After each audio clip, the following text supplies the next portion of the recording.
Uma reforma, muita história. Vamos saber como a Previdência Social vem sendo alterada desde 88 para acompanhar as mudanças demográficas que ocorrem no Brasil. Começa a expectativa pela definição dos presidentes das comissões permanentes. Vamos saber como essa escolha é feita.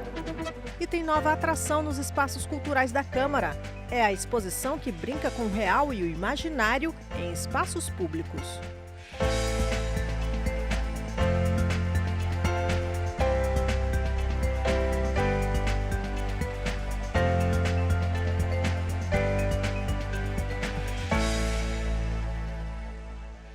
A reforma da Previdência tem história no Brasil. Desde o ano de 1988, 3 mudanças já foram feitas. Vamos relembrar as alterações e entender como as mudanças demográficas levam a novos ajustes. A expectativa média de vida dos brasileiros em 2017 foi de 76 anos, de acordo com o IBGE. No ano 2000, era de 68 anos. Na década de 1960, chegava a 54. A média de filhos das brasileiras também tem diminuído e a previsão do IBGE é que em 20 anos o Brasil terá mais idosos que crianças.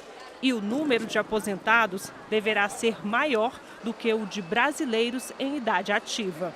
Com a população brasileira vivendo mais e o número de trabalhadores ativos diminuindo proporcionalmente, o Brasil teve que mudar as regras de aposentadoria e previdência social. Nos últimos 30 anos, 6 alterações já foram feitas na Constituição para tentar ajustar a lei à nova realidade demográfica. Em 1993, a Emenda Constitucional número 3 criou contribuições da União e dos servidores públicos para o custeio de aposentadorias e pensões. A Emenda 20 de 98, entre outras coisas, acabou com a aposentadoria proporcional por tempo de serviço. Em 2003, outra mudança. A Emenda 41 criou o teto para vencimentos, aposentadorias e pensões para servidores públicos e a contribuição de inativos com benefícios acima do teto dos trabalhadores da iniciativa privada. 2 anos depois, outra emenda constitucional criou critérios diferenciados para aposentadorias de pessoas com deficiência e em atividades de risco. Em 2012, mudou a regra de cálculo das aposentadorias por invalidez, que passou a ter como base a média das remunerações do trabalhador e não apenas o último pagamento. Já a emenda 88 de 2015 aumentou a idade de aposentadoria compulsória para servidores públicos de 70 para 75 anos. Para o secretário de Políticas de Previdência, todas essas mudanças foram importantes, mas insuficientes, já que os gastos do governo com o pagamento de aposentados e pensionistas tendem a aumentar e as contribuições devem diminuir cada vez mais. O Brasil precisa de uma reforma que resolva o problema. Não adianta fazermos reformas parciais que em poucos anos depois vai estourar novamente o problema e vão precisar de uma nova discussão sobre a Previdência. Deputados de oposição cobram do governo outras medidas favoráveis ao caixa da Previdência Social, como a cobrança de grandes empresas devedoras. E defendem que o modelo de seguridade estabelecido na Constituição de 88 deve ser preservado, em vez de se criar o chamado sistema de capitalização, como está na proposta enviada pelo governo. O que é capitalização? Se eu tenho muito dinheiro, eu faço uma poupança graúda. Se eu tenho pouco dinheiro, eu faço uma poupancinha menor. E se eu não tenho dinheiro, como é que eu vou fazer a minha poupança para a minha futura aposentadoria? Isto é quebrar a Constituição, porque lá nós tínhamos um sistema que garante a previdência e a seguridade para todos. A previdência é para garantir previdência, prevenir, dar garantias para a população. E isso nós não podemos abrir mão. O representante do governo federal lembrou o esforço que está sendo feito para melhorar o caixa da Previdência Social, mas, segundo ele, não dá para abrir mão da nova proposta de reforma previdenciária. Esperamos reduzir o déficit com o combate às fraudes.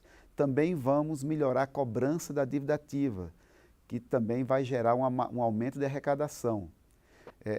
Com a recuperação da economia, vamos ter maior contribuição, menor informalidade, que também reduz o déficit. Mas esse conjunto de medidas, apesar de ter um impacto considerável, não é suficiente para resolver sequer o déficit atual. e muito menos o déficit futuro, como eu falei, quando a gente tiver o triplo de doses que temos hoje.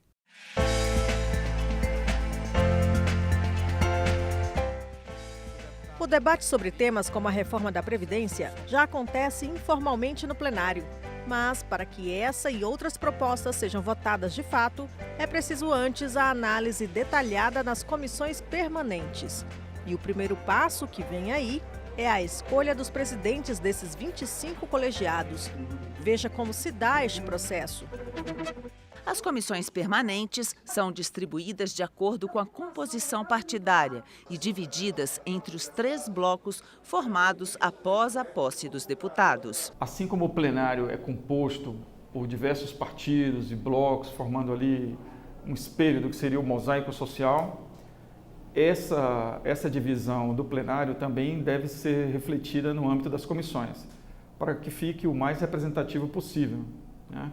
Então, o princípio da proporcionalidade, que vigora tanto nas eleições quanto na própria composição do plenário, é observado tanto quanto possível no âmbito das comissões. Com a partilha dos postos entre os blocos partidários, a previsão é que a composição das comissões permanentes fique assim: PSL, PP, PSD, MDB, PR, PRB, DEM, PSDB, PTB, PSC e PMN, bloco com 302 deputados, ficará com 15 comissões.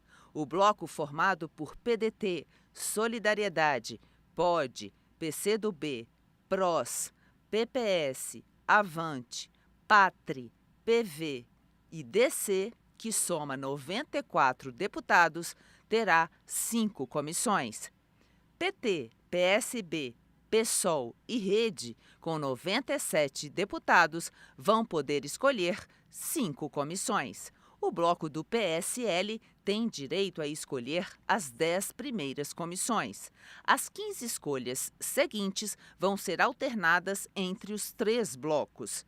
Por exemplo, o bloco do PDT escolhe a 11ª comissão, o do PT a 12ª, o bloco do PSL a 13ª e assim por diante. A Comissão de Constituição e Justiça e a de Finanças e Tributação são as mais disputadas pelos maiores partidos da Câmara. A CCJ, ela examina todos os projetos de lei que passam pela Câmara. É praticamente um filtro. Ela examina aspectos de constitucionalidade, juridicidade e de técnica legislativa de todas as proposições. E ainda matérias que são da sua competência originária. Nesse caso, além desses outros aspectos, ela examina também o mérito. E a CFT é uma comissão que tem uma matéria, um assunto muito técnico, que mexe com questões tributárias, questões orçamentárias, que são matérias, eu diria, um tanto áridas. Nesta segunda-feira, o presidente da Câmara disse que é preciso mais tempo para a instalação da Comissão de Constituição e Justiça. A CCJ funcionando é o primeiro passo para a análise da reforma da Previdência. Nós temos mais partidos, a base, a pulverização da Câmara é grande, a gente tem que ter paciência. Mas acho que não atrapalha instalar amanhã ou depois do Carnaval, não atrapalha, até porque instalada a CCJ começa a correr prazo para a emenda constitucional. Eu acho que o governo ainda não está organizado na CCJ para aprovar a admissibilidade da PEC. O deputado Rodrigo Maia também comentou, como fez num debate promovido pelo jornal Folha de São Paulo, pontos específicos da reforma da Previdência. Um deles, a redução no valor do benefício de prestação continuada, o BPC. Acho que tem que tomar cuidado para ele não contaminar a tramitação da parte mais importante do projeto, que é o restante, que é exatamente cuidar do regime próprio e também da idade mínima do regime geral.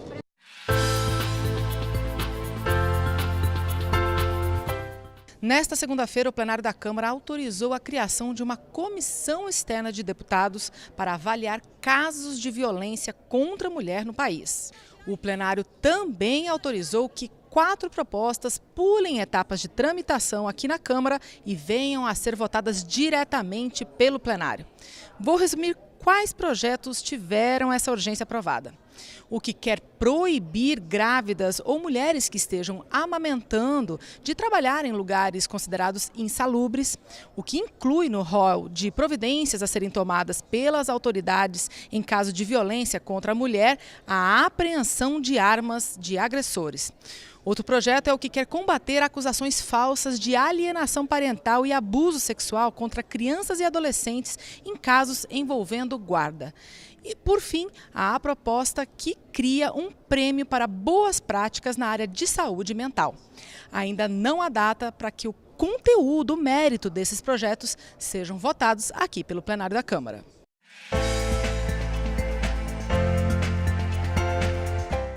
Os deputados com programas semelhantes seguem se reunindo em frentes parlamentares. Veja o que defendem mais 3 desses colegiados informais. A Frente Parlamentar Mista para o Futuro do Porto de Santos conta até agora com o apoio de 202 deputados e 1 senador e será comandada pela deputada Rosana Vale, do PSB de São Paulo. O Porto de Santos vive uma das mais terríveis crises da história, né? Perdemos postos de trabalho para automação, estamos discutindo que modelo vamos implantar na gestão portuária, se discute privatização, estatização, então achei pertinente o lançamento dessa frente parlamentar para que a gente acompanhe os passos também do governo. Também foi instalada a Frente Parlamentar Mista em defesa dos direitos dos animais, que conta com 200 deputados e 8 senadores. Entre os principais projetos de lei da frente estão o que proíbe a venda de animais em pet shops, o que estimula a adoção e o que amplia a pena para os agressores de animais.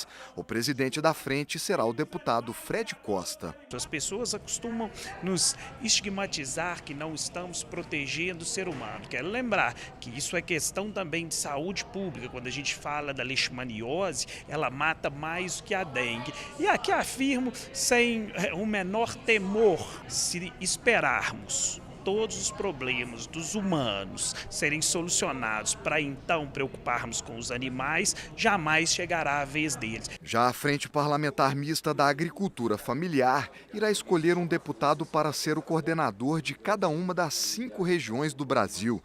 O coordenador geral é o deputado Heitor Chu. Nós temos uma região sul que tem uma característica de agricultura familiar muito diferente do que é o Nordeste. Então nós queremos contemplar cada uma das regiões para que as pautas e as demandas locais também ecoem aqui no Congresso. Porque se nós quisermos fazer uma frente apenas para uma parte do país, com certeza não vamos ter a riqueza que poderíamos ter.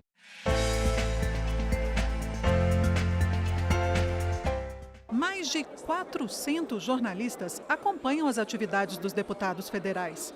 A equipe do novo portal da Câmara apresentou aos repórteres ferramentas que podem facilitar esse trabalho. O novo portal ele apresenta com dados gráficos mais fáceis de entender, mais inteligíveis, os dados de gastos parlamentares, de transparência. E mais do que mostrar a questão de gastos, fica muito mais fácil mostrar também o resultado legislativo. Então, a partir de março, nós vamos ter uma ficha de tramitação amigável. Então, não só a imprensa, como o cidadão vai conseguir compreender melhor, sem ser um especialista, o caminho que o projeto percorre, onde ele está, desde quando, se ele foi aprovado ou rejeitado em quais comissões. Então, acho que acompanhar o processo legislativo vai ficar muito mais fácil. No portal você já pode, por exemplo, votar em enquetes sobre os projetos de lei que estão em discussão. O endereço é www.câmara.leg.br.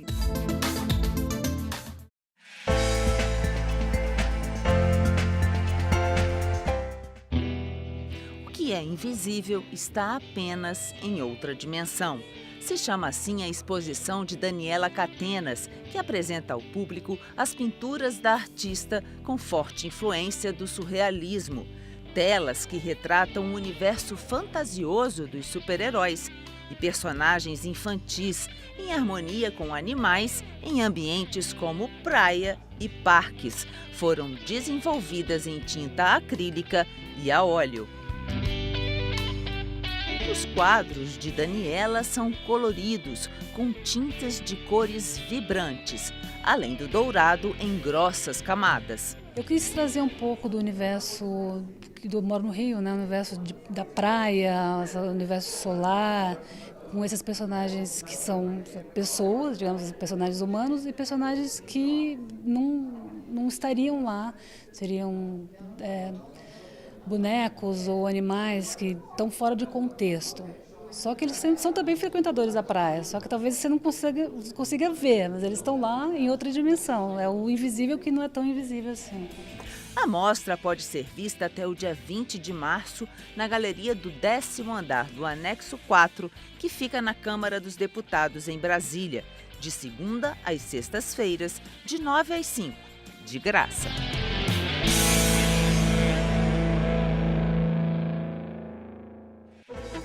Esta edição do Jornal da Câmara termina aqui.